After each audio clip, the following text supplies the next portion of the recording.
My son landed a $33 million business deal and kicked me out. I don't need a poor mother dragging me down. I packed my bags in silence. 3 days later, he walked into the boardroom to shake hands with the mysterious investor. When he saw me sitting at the head of the table, he dropped his glass. I'm glad to have you here. Follow my story until the end, and comment the city you're watching from, so I can see how far my story has reached. The champagne bubbles caught the afternoon light streaming through Seth's penthouse windows, each tiny sphere rising like my hopes used to before they burst. I watched my son pour himself another glass, his movements sharp with excitement as he paced across the marble floor I had never been able to afford for him growing up. $33 million, Mom. Can you believe it? Seth's voice carried that edge of triumph I had heard so rarely in his 41 years. The biggest deal of my career. Hell, the biggest deal anyone in my field has ever landed. I sat on the edge of his leather sofa, my hands folded in my lap, watching him celebrate. At 63, I had learned to measure my reactions carefully. Too much enthusiasm, and I would seem desperate for his attention. Too little, and I would appear unsupportive. Today, I had chosen quiet pride. I'm so proud of you, sweetheart, I said softly. You've worked so hard for this. Seth stopped pacing and looked at me with an expression I couldn't quite read. His dark hair was perfectly styled. His suit probably cost more than I spent on groceries in 3 months, and his smile had that polished quality that came with success. But there was something else in his eyes, something cold. That's actually what I wanted to talk to you about, Mom. He set down his glass and walked to the window, his back to me. This deal changes everything. My whole life is different now. I'm going to be moving in different circles, meeting different people. The way he said different people made my stomach tighten. I had heard that tone before, years ago, when he was embarrassed to bring friends home to our small apartment. I'm happy you're successful, Seth. You deserve it. He turned around, and I saw it clearly now. The look I had hoped never to see again. Shame. He was ashamed of me. The thing is, Mom, I need to think about my image now, my brand. Miranda and I are talking about getting engaged, and she comes from a very established family. Old money, you know? Connections that matter. Miranda, his girlfriend of 8 months with her designer handbags and her habit of looking through me like I was furniture. I had met her 3 times, and each time she had found reasons to redirect conversations away from my presence. I see, I said, though I didn't see it all. Or maybe I saw too clearly. Seth ran his hand through his hair, a gesture left over from childhood. I've been thinking that maybe it's time for you to explore other living arrangements. The words hit me like cold water. I blinked once, twice, trying to process what he had just said. Other living arrangements? You've been staying in the guest room for 6 months now, since you had to sell your place. It was supposed to be temporary, remember? His voice took on that patient tone he used when explaining things to clients. I think it would be better for both of us if you found your own place again. I thought about the apartment I had sold to help him with the down payment on this penthouse.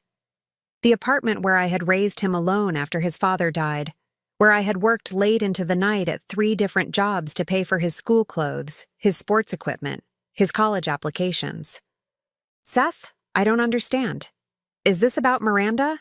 He let out a short laugh that held no humor. This isn't about anyone else, Mom. This is about me building a life that reflects who I am now. I can't have you here, constantly reminding everyone of where I came from. Where he came from. As if poverty were a disease he had finally been cured of. I sacrificed everything for your success, I said quietly. Everything I had, I gave to you.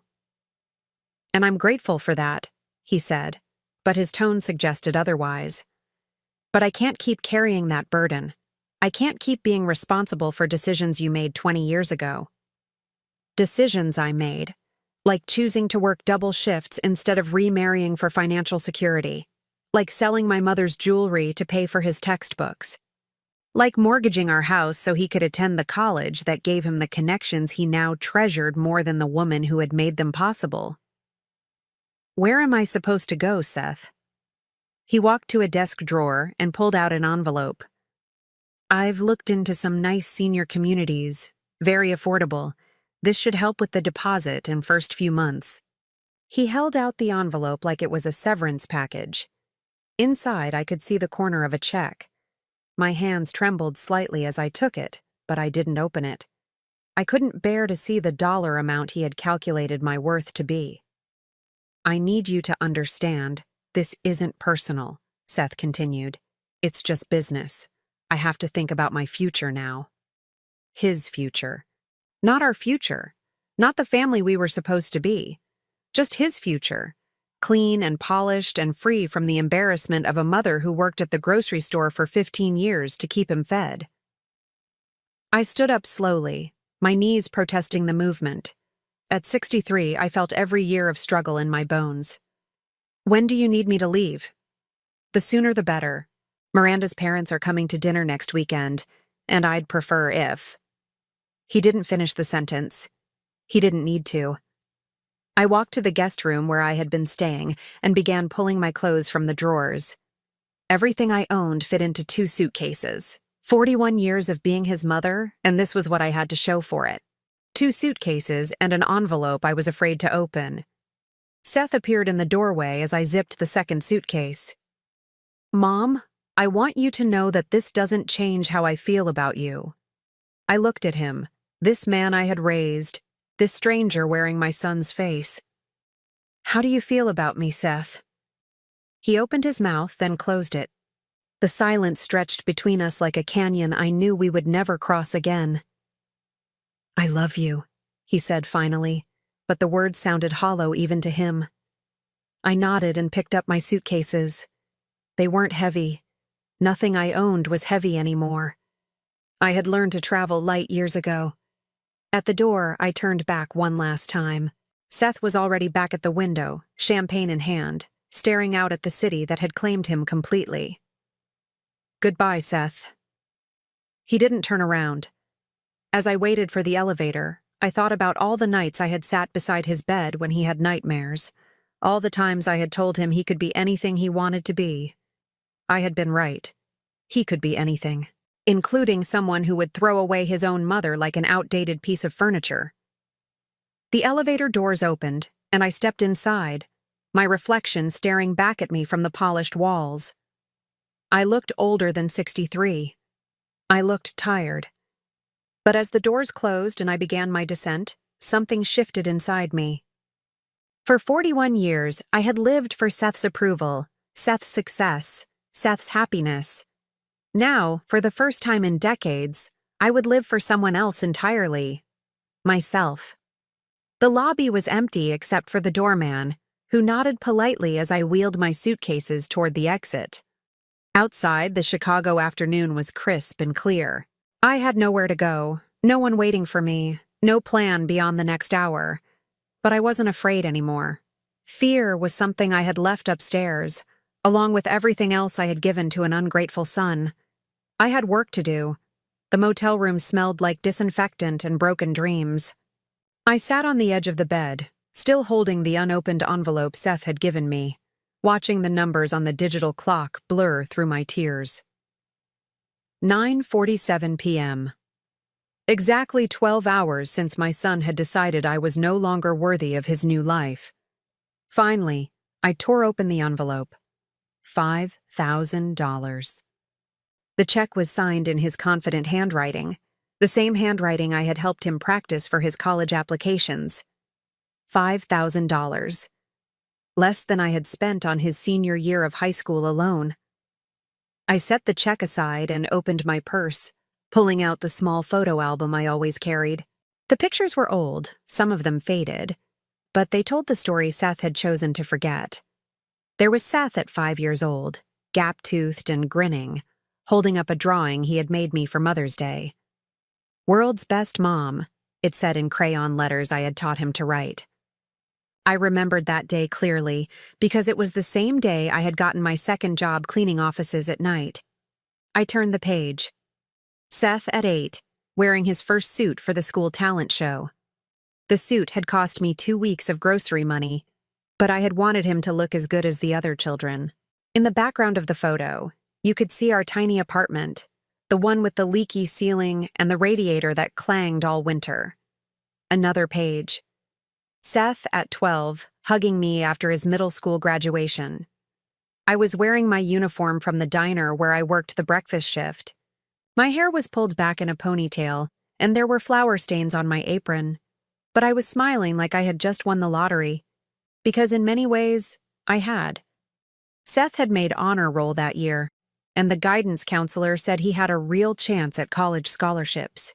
The memories came flooding back then, unstoppable as spring rain. I was 22 when Seth was born, married to David for barely 3 years. David worked construction, and I was a secretary at a small accounting firm. We weren't rich, but we were happy. We had plans. David was going to start his own contracting business. I was going to go back to school and get my teaching degree. Seth was going to grow up in a house with a yard and a dog and 2 parents who loved him. Then, David died. A scaffolding collapse on a job site when Seth was only 2 years old. The insurance settlement was $20,000, enough to bury my husband and keep us afloat for exactly 4 months. I remembered sitting at the kitchen table with bills spread out like tarot cards, each one predicting a different kind of disaster. The rent was $650 a month. Daycare was another $400. Groceries, utilities, clothes for a growing boy who seemed to outgrow everything every 3 months. I had 2 choices: remarry quickly to someone who could support us, or figure out how to do it myself. I chose myself. The first job was at Miller's Grocery, stocking shelves and working the register. $7 an hour, 30 hours a week, because they wouldn't give anyone full-time and have to pay benefits. The second job was cleaning the offices at Hartwell & Associates law firm. $5 an hour, 4 nights a week, from 11 p.m. to 3 a.m. I would work at the grocery store during the day while Seth was at school, pick him up, make him dinner, help him with homework, read him a story and tuck him into bed. Then I would drive to the law offices and clean until 3 in the morning, catch a few hours of sleep, and start all over again. Weekends, I picked up whatever shifts I could get. Catering events, cleaning houses, even a brief stint working at a flower shop during Valentine's Day and Mother's Day rushes. Seth never knew about the night job. As far as he was concerned, Mommy worked at the grocery store and was just really tired in the mornings. He never questioned why I always fell asleep during his Saturday morning cartoons, or why I sometimes forgot to pack his lunch and had to give him money for the cafeteria instead. When Seth was 7, I found the third job. Data entry work I could do from home after he went to bed. 35 cents per entry, and if I could type fast enough and stay awake long enough, I could make an extra $150 a week. I remember one night, Seth must have been 8 or 9. He got up to use the bathroom and found me at the kitchen table, surrounded by invoices and receipts, typing numbers into a computer I had bought secondhand for $50. "What are you doing, Mommy?" "Just some work, baby. Go back to bed." "Are we poor?" The question hit me like a physical blow. I looked at my son, standing there in pajamas I had bought at the thrift store, his hair sticking up the way it always did when he slept. "No, sweetheart, we're not poor. We just have to be careful with our money. Jimmy's mom doesn't work at night. Jimmy's mom has Jimmy's dad to help her. We just have to work a little harder, that's all." He nodded, accepting this explanation the way children do, and went back to bed. I sat at that table until dawn, typing numbers and crying quietly so I wouldn't wake him. The photograph album fell open to a page I had almost forgotten. Seth at 16, standing next to his first car. It wasn't much, a 10-year-old Honda with a dent in the passenger door and a radio that only picked up AM stations. But it was his, and he was grinning like he had just been handed the keys to a Ferrari. What Seth never knew was how I had afforded that car. 3 months before his 16th birthday, my grandmother Evelyn had passed away. Grandma Evelyn, who had raised 6 children during the Depression, who had saved every penny and invested wisely, who had never trusted banks or the stock market, but had somehow managed to accumulate a small fortune through careful planning and stubborn frugality. The lawyer who handled her estate was kind but efficient. "Your grandmother left you $200,000, he had said, sliding the papers across his desk. She was very specific about who should receive what. She wanted you to have this because, and I quote, Judith understands the value of hard work and sacrifice. $200,000. More money than I had ever seen in my life. More than enough to pay off our debts, buy a real house, maybe even quit one of my jobs. But I didn't touch it. Not right away. Instead, I took $5,000 and bought Seth his car. Another $10,000 went into a college fund. The rest I invested, quietly and carefully, using the financial knowledge I had picked up from my years of data entry work and my conversations with the lawyers whose offices I cleaned. I bought stocks in companies I understood, companies that made things people needed, groceries, utilities, basic services, nothing flashy, nothing risky, just solid, dependable investments that would grow slowly and steadily over time. Seth thought the car came from my savings. He thought his college fund came from my extra shifts at the grocery store. He never questioned how a woman who worked retail could afford to send him to Northwestern University, one of the most expensive schools in the country. The truth was, by the time Seth graduated high school, my grandmother's $200,000 had grown to nearly $400,000. But I kept working my jobs, kept living in our small apartment, kept letting Seth believe that his success came from my sacrifice alone. Because in many ways, it did. I turned to the last page of the photo album. Seth at his college graduation, wearing his cap and gown, his arm around my shoulders. I was wearing the best dress I owned, a blue dress I had bought on clearance 3 years earlier. My hair was gray at the roots because I couldn't afford to keep up with the color treatments. But I was smiling.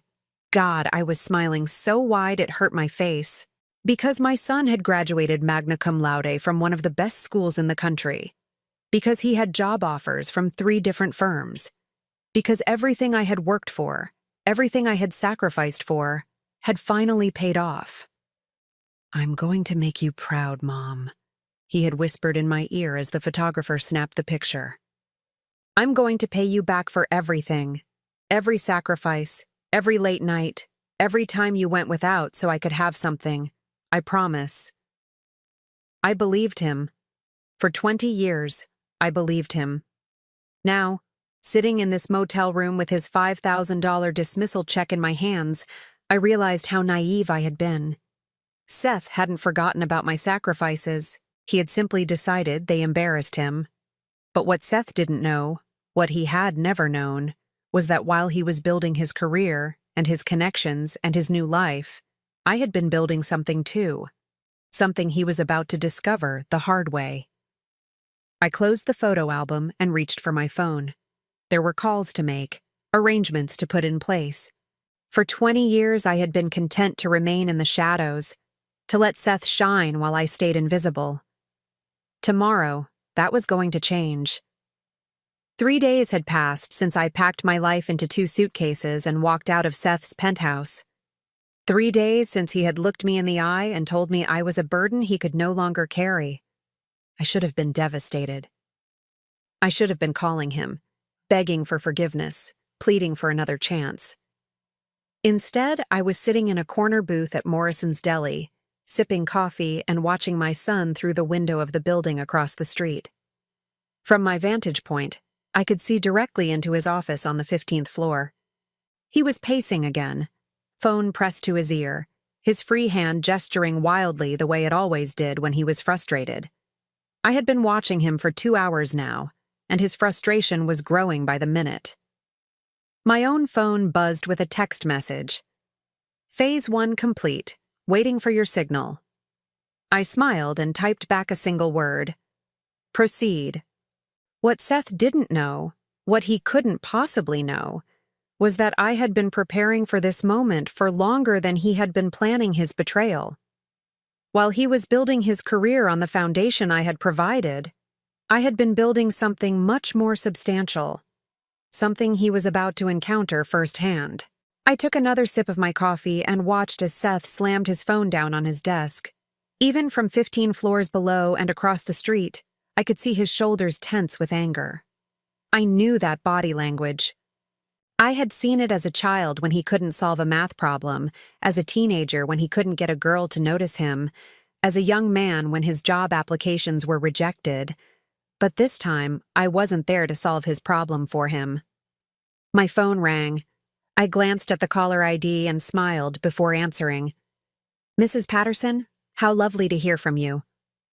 "Ms. Holloway, I have an update on the situation. Mr. Brennan's office has been trying to reach our mysterious investor all morning. They're becoming quite agitated." "I imagine they are. What exactly are they saying?" "Well, according to my contact in their building, Mr. Brennan has called the investment firm 6 times in the past hour. Each time he's been told that the principal investor wishes to remain anonymous until the contract signing. He's demanding a meeting, insisting he needs to know who he's dealing with." I leaned back in the booth, satisfaction warming my chest more effectively than the coffee ever could. "And what did you tell them?" "Exactly what you instructed. The investor is a very private individual who prefers to conduct business through intermediaries until the final stages. The meeting will take place tomorrow at 3 p.m. at the Sterling Building, 32nd floor. Mr. Brennan should come alone." "Perfect. And the contract modifications?" "All in place. The additional clauses you requested have been integrated seamlessly. I don't think Mr. Brennan will notice them until it's too late." I hung up and looked back at Seth's office window.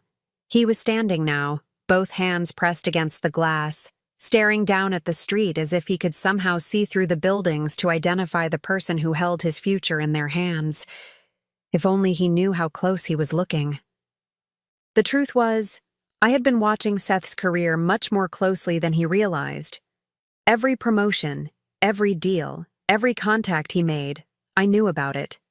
Not because I was spying on him, but because the business world was smaller than people thought, especially when you had the right connections. And I had been building those connections for 20 years. It started with Mrs. Patterson, the senior partner's secretary at Hartwell and Associates, the law firm where I had cleaned offices for 7 years. Patricia Patterson was a widow in her 50s who worked late most nights, just like me. While I emptied trash cans and vacuumed carpets, she would still be at her desk, typing briefs and organizing files. We started talking during my 2nd year there. Just small conversations at first. "How was your day? Cold enough for you? Is your son doing well in school?" Gradually, those conversations became longer. Patricia would make me coffee during my breaks, and I would sit in the reception area and tell her about Seth's latest achievements. She would share stories about the cases the firm was working on, the corporate deals they were structuring, the investment opportunities that came across their desks. Patricia had worked for powerful lawyers for 30 years. She knew everyone worth knowing in Chicago's business community. More importantly, she understood how money moved, how deals were made, how power was accumulated and wielded. "You're smarter than you give yourself credit for, Judith," she told me one night as I was finishing up the conference room. "You understand numbers better than half the junior associates here. You just never had the opportunity to use that understanding." She was right. All those years of data entry, of tracking expenses and managing budgets on $28,000 a year had taught me things that business school couldn't. I knew what money was really worth because I had lived without it. When my grandmother's inheritance gave me my first real capital, Patricia helped me understand how to invest it properly. Not in flashy stocks or risky ventures, but in solid, established companies that provided essential services. Utilities, healthcare, basic consumer goods. "Rich people get richer by being boring," she explained. "They buy things that people need, not things that people want." Over the years, Patricia introduced me to others. Her cousin Marcus, who worked at an investment bank. Her neighbor Ellen, who was a CPA for several major corporations. Her brother-in-law James, who managed pension funds for municipal employees. Slowly, carefully, I built a network of people who understood money and how to make it grow. And because I had helped clean their offices, organized their files, made their coffee during late nights, they trusted me in a way they would never trust someone who walked in off the street with a business proposition. My investments grew. 200,000 became 400,000. 400,000 became 800,000.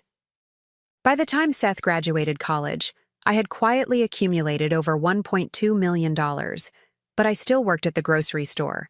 I still lived in our small apartment. I still let Seth believe that his college fund came from my overtime shifts and careful budgeting. Because I wanted him to understand the value of hard work. I wanted him to appreciate what we had built together. I wanted him to remember where he came from so he would never look down on others who were still climbing. I had failed completely, but my investments had not failed. Over 20 years, that initial $200,000 had grown to over $85 million. I owned significant stakes in 14 different companies, including 3 that Seth's own firm regularly did business with. I was, by any reasonable definition, wealthy. Not rich in the flashy, obvious way that Seth admired in Miranda's family. Rich in the quiet, invisible way that real power accumulated over time. And now it was time to use that power. My phone buzzed with another message. This one was from Marcus, Patricia's cousin at the investment bank. Target has been calling all day asking about Meridian Holdings, getting desperate, claims he needs to know who he's dealing with before tomorrow's meeting. I typed back, let him sweat. Any man who throws away his own mother to impress his girlfriend deserves whatever anxiety he can get. Meridian Holdings was my primary investment vehicle, a shell company I had established years ago to manage my portfolio. On paper, it was owned by a consortium of anonymous investors operating through numbered accounts and legal trusts. In reality, it was just me, operating through the network of professionals Patricia had helped me build. Seth had no idea he was dealing with his own mother. How could he? As far as he knew, I was a 63-year-old woman living in a motel room on his $5,000 severance payment. Which, by the way, I had not cashed. The check was still sitting on the nightstand in my motel room, a reminder of exactly how much my son thought I was worth. Tomorrow, he would discover his mistake. I gathered my things and left the deli, walking slowly down the street toward the parking garage where I kept my car. It wasn't much to look at, a 7-year-old Toyota Camry with a small scratch on the passenger door. But it was paid for, and it got me where I needed to go. As I drove back to the motel, I thought about tomorrow's meeting. I had planned every detail carefully. The Sterling Building was one of the most prestigious office towers in Chicago, the kind of place where Seth would expect to meet serious investors. The 32nd floor conference room had floor-to-ceiling windows with a view of the entire city. It was the perfect stage for the performance of a lifetime. My phone rang as I pulled into the motel parking lot. The caller ID showed Seth's number. I stared at it for a long moment before letting it go to voicemail. 5 minutes later, I listened to the message. Mom, it's Seth. Listen, I know things were tense when you left, but I wanted to check and make sure you're okay. I've been thinking about our conversation and maybe I was a little harsh. Give me a call when you get this. A little harsh. That was how he described throwing his own mother out of his house because she embarrassed him. I deleted the message and walked into my motel room. On the desk was a stack of documents Patricia had prepared for tomorrow's meeting. The contract was 47 pages long, filled with legal language that would take Seth's lawyers weeks to fully understand. Hidden in the middle of page 32 was a clause that gave the investor the right to withdraw from the deal for any reason within 72 hours of signing, with full forfeiture of any fees or deposits paid by the other party. Seth would never see it coming. I poured myself a glass of wine and sat on the edge of the bed, looking out the window at the city lights.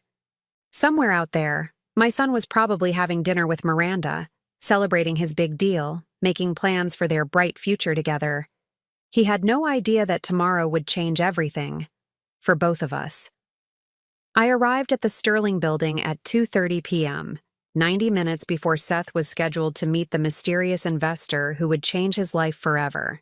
The elevator carried me silently to the 32nd floor, where Patricia was waiting in the reception area, looking every inch the professional executive assistant she had pretended to be for the past 3 weeks. "Everything is ready, Ms. Holloway," she said, her voice carrying just the right amount of deference. "The conference room is prepared and security has been briefed. Mr. Brennan should arrive at exactly 3 o'clock. I nodded and walked into the conference room that would serve as the stage for my son's education. The space was impressive, all polished mahogany and floor-to-ceiling windows that offered a panoramic view of Chicago. The conference table could seat 20 people, but today it would host only 2. At one end of the table sat a leather portfolio containing the contract that Seth believed would secure his future.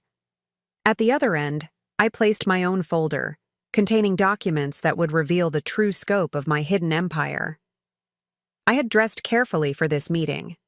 A charcoal gray suit that cost more than Seth's monthly grocery budget, tailored specifically for my figure by a seamstress who catered to Chicago's wealthiest women. My hair had been styled by the same salon that served Miranda's mother. My jewelry was understated but unmistakably expensive, the kind of pieces that whispered wealth rather than shouting it.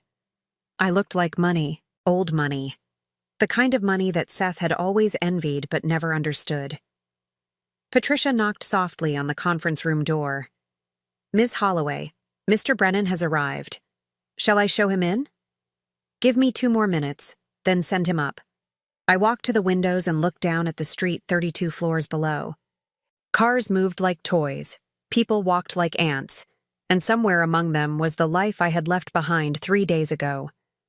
The life of a woman who lived quietly, worked humbly, and loved a son who was ashamed of her existence. That woman was gone forever. I heard the elevator ding in the distance, followed by the sound of footsteps approaching the conference room. My heart began to beat faster, not with nervousness, but with anticipation. For 20 years, I had been invisible to my son except when he needed something from me. Today, he would see me clearly for the first time in his adult life. The conference room door opened, and Patricia's voice carried in from the hallway. "Mr. Brennan, if you'll just have a seat, the investor will be with you momentarily." "Thank you," Seth replied, and I could hear the confidence in his voice.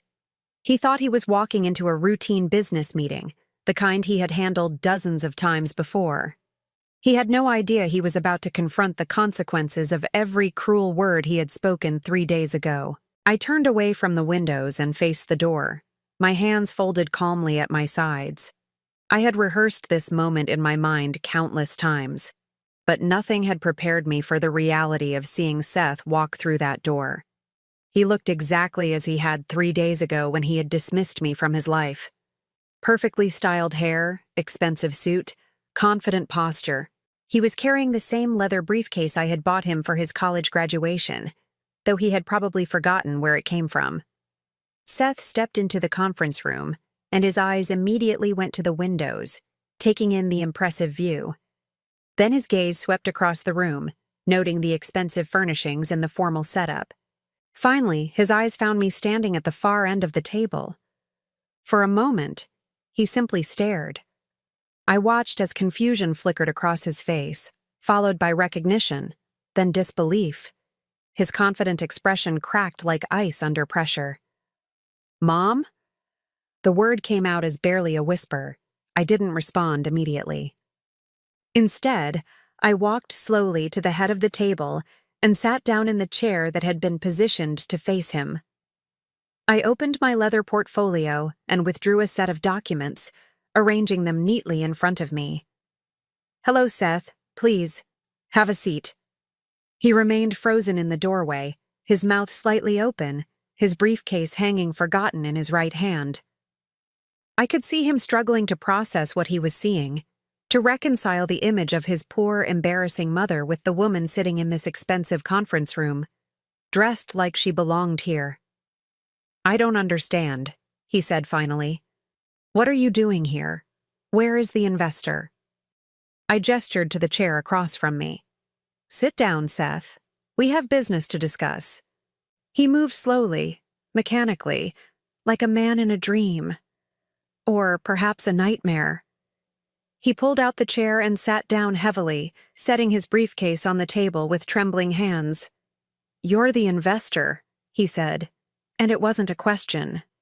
The reality was dawning on him piece by piece. "I am the primary stakeholder in Meridian Holdings, yes. The company that has offered you a $33 million contract." I leaned back in my chair, studying his face. "Though I suspect you're having some difficulty understanding how that's possible."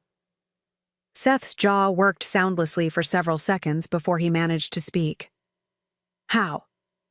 It was a simple question with a complicated answer. How does a woman who worked at a grocery store accumulate enough wealth to fund multi-million-dollar business deals? How does someone's discarded mother transform into the kind of investor he had been desperate to impress? 20 years ago, your great-grandmother left me an inheritance," I began, my voice calm and steady. $200,000 that she had saved through decades of careful living and wise investments. I could have used that money to make our lives easier. I could have quit my night job, bought us a better apartment, given you the kind of childhood your friends had. Seth's face had gone pale. He was beginning to understand the scope of what he had never known. Instead, I invested it. Quietly, carefully, with the help of professionals who understood how to make money grow. While you were in high school, worrying about college applications, my portfolio was generating returns that could have paid for any university in the country. While you were in college, struggling with student loans I could have covered without touching the principal, my investments were doubling and tripling in value. I slid a document across the table to him. It was a portfolio statement dated 1 month ago, showing assets totaling $87.4 million. Seth's hands shook as he picked up the paper. I watched him scan the numbers, his eyes growing wider with each line item. Stocks, bonds, real estate holdings, private equity investments, a diversified portfolio that any wealth manager would envy. "This is impossible," he whispered. "On the contrary, it's quite real, and it represents only my liquid assets. The real estate holdings alone are worth another $43 million. Seth looked up at me, and for the first time since he was a child, I saw fear in his eyes. Not fear of physical harm, but fear of a reality he couldn't control or understand. "Why didn't you tell me?" It was the wrong question, and we both knew it. The right question was why I had let him believe I was poor when I could have lived like royalty. Why I had continued working menial jobs when I could have hired other people to work for me. Why I had allowed him to treat me like a burden when I had the power to destroy his career with a single phone call. "Because I wanted you to understand the value of hard work," I said. "I wanted you to build your own character, your own strength, your own appreciation for what we had accomplished together. I wanted you to become the kind of man who would never throw away his own mother because she embarrassed him." The words hung in the air between us like a sword. Seth's face crumpled, and for a moment I saw the child he had once been, the little boy who used to climb into my bed during thunderstorms and tell me I was the best mother in the world. But that child was gone. The man sitting across from me had made his choices. "Mom, I'm sorry. I was wrong. I was so wrong." His voice was thick with tears he was trying not to shed. "I don't know what I was thinking. Miranda, the pressure, the whole lifestyle I thought I needed to maintain. None of it matters. You're my mother. You're all I have left." I studied his face, looking for any sign that his remorse was genuine and not simply a reaction to discovering my wealth. But even if his regret was real, even if he truly understood the magnitude of his mistake, it was too late. "You're right, Seth. You don't know what you were thinking. Because if you had been thinking at all, you would have realized that the woman who raised you alone, who worked 3 jobs to pay for your education, who sacrificed everything to give you opportunities she never had, didn't suddenly become worthless the moment you achieved success. I reached across the table and took back the portfolio statement. This contract you're so eager to sign. It contains clauses that would allow me to withdraw my investment at any time within the first 72 hours, with full forfeiture of any deposits or fees you've already spent. Seth's face went white. You wouldn't. Wouldn't I? I stood up and walked back to the windows, looking out at the city that had witnessed both my struggles and my triumphs. You threw me out of your home like garbage, Seth. You told me I was a burden you could no longer carry. You offered me $5,000 as if that could somehow compensate for 41 years of unconditional love. I turned back to face him. What makes you think I owe you anything now? Seth rose from his chair and took a step toward me, his hands outstretched in a gesture of pleading. Because I'm your son. Because family forgives. Because you love me. You're right, I said quietly. I do love you. I will always love you because that's what mothers do. But love doesn't mean accepting disrespect. It doesn't mean allowing you to treat me as disposable whenever it's convenient for you. I walked back to the table and gathered my documents. You have 24 hours to decide what kind of man you want to be, Seth. The contract will remain valid until tomorrow at 3 p.m. After that, Meridian Holdings will be pursuing other investment opportunities. I moved toward the door, then paused and looked back at him one final time. And Seth, if you choose to salvage this deal, it won't be because I'm your poor, grateful mother who should be thankful for whatever scraps you throw my way. It will be because you've proven you're worthy of working with me as an equal. I left him sitting alone in that conference room, surrounded by windows that showed him the entire city, but couldn't help him see the person he had become. As the elevator carried me down 32 floors, I felt something I hadn't experienced in years. Not satisfaction, not revenge, but the simple, clean feeling of a debt finally being acknowledged. Tomorrow, Seth would make his choice, and I would be ready for whatever he decided. The 24 hours I had given Seth felt both endless and impossibly brief. I spent them in my motel room, fielding phone calls from Patricia and Marcus, reviewing financial documents and trying not to think about the 13 voicemails Seth had left on my phone since yesterday's meeting. I hadn't listened to a single one. At 9 a.m., there was a knock on my motel room door. I knew it would be him before I even looked through the peephole. Seth stood in the hallway, still wearing yesterday's suit, his hair disheveled and his eyes red-rimmed with exhaustion. He looked like he hadn't slept in days, which he probably hadn't. I opened the door but didn't invite him in. Mom, please, we need to talk. I said 24 hours, Seth. You still have 6 hours remaining. I know, but I couldn't wait. I've been thinking all night about what you said, about everything I've done, and you're right. I was wrong. Completely, utterly wrong. I leaned against the doorframe, studying his face.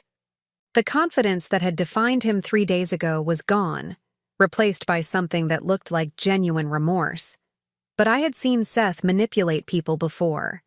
I had watched him charm teachers into giving him extensions, talk his way out of speeding tickets, convince employers to hire him over more qualified candidates. What exactly were you wrong about, Seth? Everything. The way I treated you, the things I said, asking you to leave, all of it. He ran his hands through his hair, a gesture that reminded me painfully of the little boy he used to be. I was so caught up in this image I thought I needed to project, this persona that Miranda and her family expected, that I forgot who I really was. I forgot who raised me. And who raised you? The strongest woman I've ever known, someone who worked herself to exhaustion to give me opportunities I never appreciated, someone who loved me unconditionally even when I didn't deserve it. The words sounded right, but there was something rehearsed about them, as if he had practiced this speech in his bathroom mirror. Seth, are you apologizing because you're genuinely sorry for how you treated me, or because you discovered I'm worth $87 million? He flinched as if I had slapped him. That's not fair. Isn't it? 3 days ago, you told me I was a burden. You gave me a $5,000 check and asked me to disappear from your life. Yesterday, you discovered I could fund your entire company, and suddenly you remember that you love me. How is that not fair to ask? Seth's shoulders slumped. I know how it looks.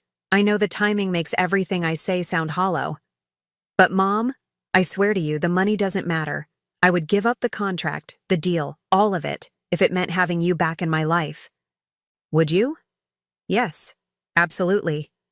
I stepped back into the room and gestured for him to follow. He sat heavily on the edge of the bed while I took the chair by the window. For a moment, we just looked at each other across the distance that had grown between us over the years. Tell me about Miranda, I said finally. Seth's face darkened. What about her? Does she know you threw your mother out of your home? Have you told her about our conversation 3 days ago? No. Why not? Because. He trailed off, staring at his hands. Because I was ashamed. Of what? Of me or of yourself? Of myself. His voice was barely a whisper. I was ashamed that I could be that cruel to the person who gave me everything. I felt a small crack in the wall I had built around my heart, but I forced myself to remain objective. Words were easy. Seth had always been good with words. What mattered were actions. If the money truly doesn't matter to you, then you won't mind if I withdraw from the deal. Seth's head snapped up, panic flashing in his eyes. What? You said you would give up the contract if it meant having me back in your life. So let's test that. I'll cancel the deal, walk away from the investment, and you can prove that your apology has nothing to do with my bank account. Mom, no. You don't understand. It's not just about the money.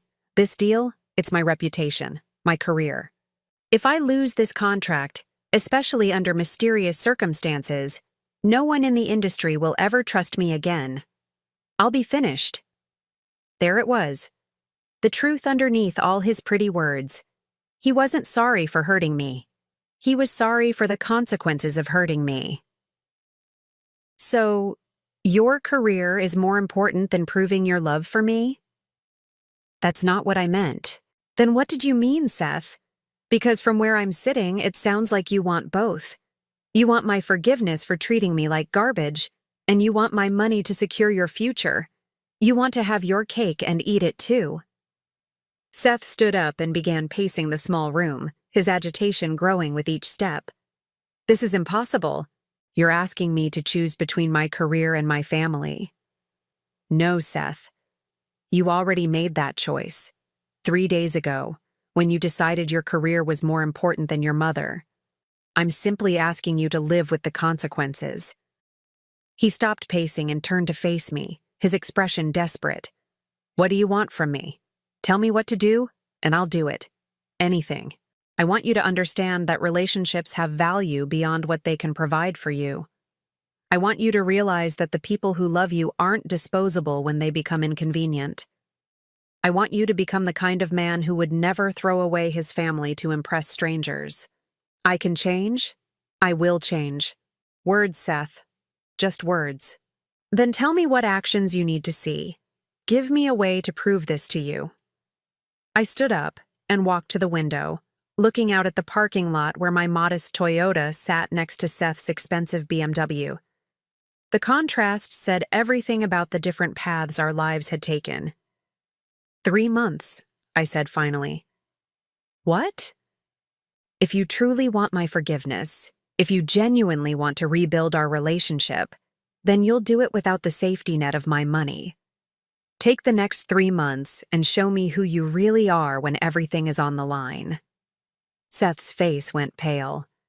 Mom, I can't survive 3 months without this contract. I've already made commitments, signed preliminary agreements. If this deal falls through, I'll lose everything. The same way I lost everything when your father died, and I had to figure out how to survive with a 2-year-old son and no support system. That's different. How? Because you didn't have a choice. I do. I turned away from the window and looked at him directly. You're right. You do have a choice. You can choose to be the kind of man who faces his challenges with dignity and strength, the way I taught you. Or you can choose to be the kind of man who only values relationships when they benefit him financially. And if I choose the first option, if I walk away from the deal and try to rebuild my career from scratch, then in 3 months, if you've shown me that you understand what family really means, I'll consider funding whatever venture you want to pursue. But it will be as partners, not as a mother bailing out her ungrateful son. Seth was quiet for a long time, weighing his options. I could see the calculations happening behind his eyes. The safe choice was to try to manipulate me into maintaining the current deal. The risky choice was to trust that I would honor my word in 3 months. And if I refuse? If I try to hold you to the original contract? Then you'll discover exactly how ironclad those withdrawal clauses really are, and you'll never see me again. The silence stretched between us like a chasm.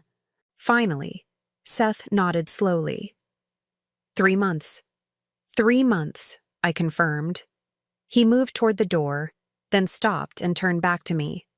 Mom, I need you to know that I do love you. I know I haven't shown it, and I know my actions speak louder than my words, but you are the most important person in my life. You always have been. I felt tears threaten for the first time since this whole ordeal began, but I blinked them back. Then prove it, Seth. Not with words this time. Prove it. After he left, I called Patricia and instructed her to begin the contract withdrawal process. By the end of the business day, Meridian Holdings would officially pull out of the deal, citing concerns about the client's long-term financial stability. Seth would be devastated. His reputation would take a hit. Some people might question his judgment or his business acumen. But for the first time in his adult life, he would have to succeed or fail based entirely on his own merits. No safety net provided by his mother's secret wealth. No shortcuts funded by sacrifices he had never acknowledged. If he could find his way back to the man I had tried to raise him to be, then maybe, just maybe, we could find our way back to each other. If not, then at least I would know I had given him every opportunity to choose love over greed, family over status, character over convenience. The next 3 months would tell me everything I needed to know about who my son really was, and they would tell Seth everything he needed to know about the true cost of taking family for granted. 3 months and 2 weeks had passed since I gave Seth his ultimatum. 3 months since I had withdrawn from his deal and forced him to confront the consequences of his choices. 3 months since I had seen or spoken to my son. I was sitting in my new office, a modest space in a downtown Chicago building that housed my legitimate business ventures, when Patricia knocked on the door. In the months since our boardroom revelation, she had transitioned from secret assistant to full-time operations manager for my investment portfolio. Ms. Holloway, I think you need to see this. She handed me a newspaper folded to the business section. The headline read, "Local entrepreneur overcomes major setback, lands new contracts through innovative approach." My breath caught as I saw Seth's photo accompanying the article. He looked different, thinner, more serious. But there was something in his eyes that I hadn't seen in years. Determination, maybe, or humility. I read the article carefully. After losing his $33 million deal, Seth had been forced to downsize his operation significantly. He had moved from his expensive penthouse to a modest 2-bedroom apartment.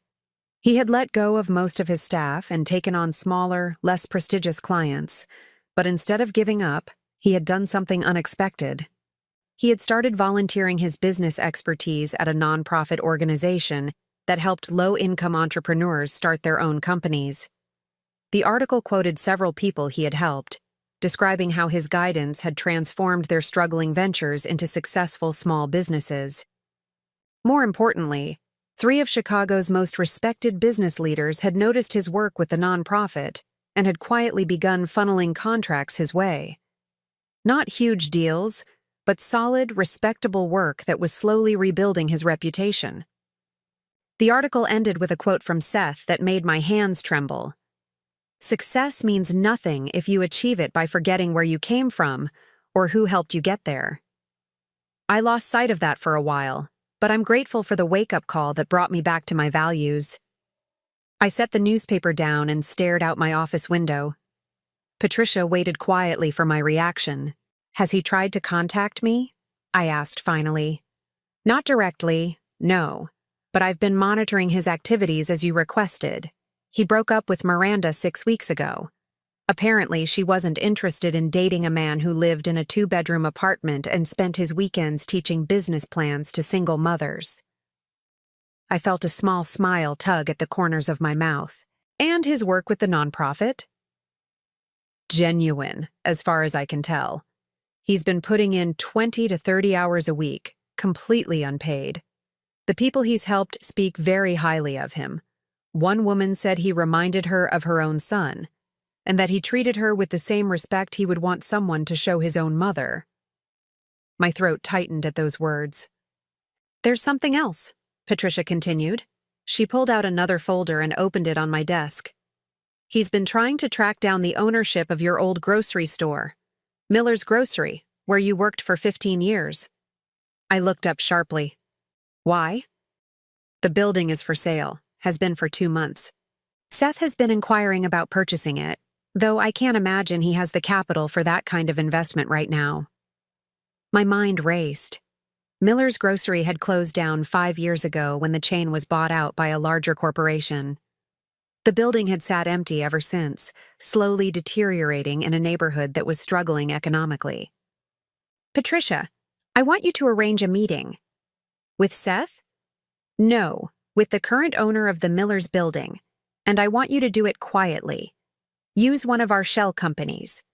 She nodded and made a note. "May I ask what you're planning?" "I'm planning to find out if my son has truly learned what family means, or if he's simply gotten better at pretending." 2 days later, I owned the Miller's Grocery building. The purchase had been straightforward, though expensive. The building needed significant renovation, and the neighborhood wasn't exactly prime real estate. But I hadn't bought it as an investment. I had bought it as a test. That afternoon, I called Seth. He answered on the first ring. "Mom?" His voice was breathless, hopeful, uncertain. "Hello, Seth. I was hoping we could meet." "Yes. God, yes. Where? When?" "Miller's Grocery, the old building. Do you remember where it is?" There was a pause. "Of course I remember." "Mom? Why there?" "Because that's where this story began. If it's going to end differently, that's where it needs to happen." I arrived at the building first, using my key to let myself into the empty space. 15 years of my life had been spent in these aisles, behind that register, stocking those shelves. I could still smell the faint scent of produce and floor cleaner, still hear the hum of the refrigeration units that had been removed years ago. This was where I had learned the value of honest work, where I had earned the money that helped Seth through his early years, where I had been treated with respect by coworkers and customers who didn't care about my education or my background, but valued the fact that I showed up every day and did my job well. Seth arrived 20 minutes later. He knocked on the glass door even though he could see me inside, waiting for permission to enter. I walked over and unlocked the door, studying his face as he stepped into the empty store. He looked good. Not polished and artificially confident the way he had 3 months ago, but genuinely healthy. His hair was shorter, his clothes were simpler, and there was something settled about his demeanor that I hadn't seen since he was a child. "Mom," he said softly, "you look beautiful." I was wearing jeans and a simple sweater, clothes I never would have worn to meet with him during his successful period. But I could see in his eyes that he meant it. "You look different too," I said. "Better." We stood there for a moment, two people who had hurt each other deeply, trying to figure out how to bridge the gap that separated us. "I read about your work with the nonprofit," I said finally. Seth nodded. "It's been the most rewarding thing I've done in years. These people, they're fighting so hard to build something from nothing, and they're grateful for any help they can get. It reminds me of what? Of you. Of how hard you worked when I was growing up. I never really understood what that meant until I had to do it myself. I walked deeper into the empty store, my footsteps echoing in the vacant space. Seth followed, keeping a respectful distance. "Why were you trying to buy this building?" I asked. He stopped walking, and I could feel his surprise even though I wasn't looking at him. "How did you know about that?" "I know about a lot of things, Seth. Answer the question." He was quiet for a long moment. When he spoke, his voice was thick with emotion. "I wanted to turn it into a community center, a place where people in this neighborhood could get business training, financial counseling, job placement assistance. I wanted to call it the Judith Brennan Community Center." I turned around to face him, and I saw tears in his eyes. "I've spent the last 3 months thinking about all the ways you sacrificed for me, and I realized that the best way to honor that wasn't to get rich or successful or impressive. It was to do for other people what you did for me, to give them hope and support and a chance to build something better. You don't have the money for a project like that." "I know. I was going to try to get investors, maybe run a fundraising campaign. It would have taken years, but I thought maybe, if I could prove to you that I finally understood what really mattered, you might consider helping me make it happen." I reached into my purse and pulled out a set of keys. I held them out to Seth, and he stared at them without taking them. "What are these?" "The keys to this building. I bought it 2 days ago." Seth's mouth fell open. "You... what?" "I've been watching you for 3 months, Seth. Watching how you handled losing everything, how you chose to spend your time when you didn't think anyone was paying attention. Watching to see if the man I raised was still somewhere inside the person you had become." He took the keys with trembling hands. And I'm proud of you. For the first time in years, I'm proud of the man you've chosen to be." Seth broke down then, tears streaming down his face as he pulled me into a hug that lasted longer than any embrace we had shared since he was a child. I held him and felt the last of my anger dissolve, replaced by something much stronger and more lasting. Love. Not the desperate, one-sided love of a mother trying to earn her child's approval, but the mutual love of 2 adults who had chosen to value each other above everything else. When we finally pulled apart, Seth wiped his eyes and looked around the empty building with new purpose. "We're really going to do this? Turn this place into something that helps people?" "We're going to do this together," I said. "As partners, as family." "What about your other businesses, your investments?" "They'll continue. In fact, I've been thinking about expanding into more socially conscious investments, companies that prioritize their workers, that give back to their communities. The Judith Brennan Community Center could be the flagship project for a new kind of empire." Seth smiled, and for the first time in years, it reached his eyes. An empire built on helping people instead of using them. Exactly. We spent the next hour walking through the building, talking about renovation plans and program ideas. Seth had clearly thought about this project in detail, and his enthusiasm was infectious. As we talked, I realized that somewhere in the process of losing everything he thought mattered, my son had found something much more valuable. He had found himself. As the sun set over the Chicago skyline, casting golden light through the dusty windows of Miller's Grocery, I felt a peace I hadn't experienced in decades. Not the peace of revenge satisfied or scores settled, but the peace of love restored and trust rebuilt. Seth had learned that wealth means nothing without wisdom, that success is hollow without service, and that family is the only investment that truly matters in the end. And I had learned that sometimes the greatest gift you can give someone is the space to fail, to struggle, and to find their own way back to the values that matter most. My empire would continue to grow, but it would be measured in lives changed rather than dollars accumulated. And my son, the man I had raised and lost and found again, would help me build something more lasting than money could ever provide. A legacy of love, service, and second chances. The silent empire I had built in the shadows would finally step into the light, not to dominate or control, but to lift up and empower. and at its heart would be the most valuable treasure I had ever possessed. A relationship with my son that was finally built on mutual respect rather than obligation. It had taken 44 years, but I had finally succeeded in raising the man I always knew Seth could become. And he had finally learned that the woman who loved him most was worth more than all the money in the world. Now I'm curious about you who listened to my story. What would you do if you were in my place? Have you ever been through something similar? Comment below. And meanwhile, I'm leaving on the final screen 2 other stories that are channel favorites, and they will definitely surprise you. Thank you for watching until here.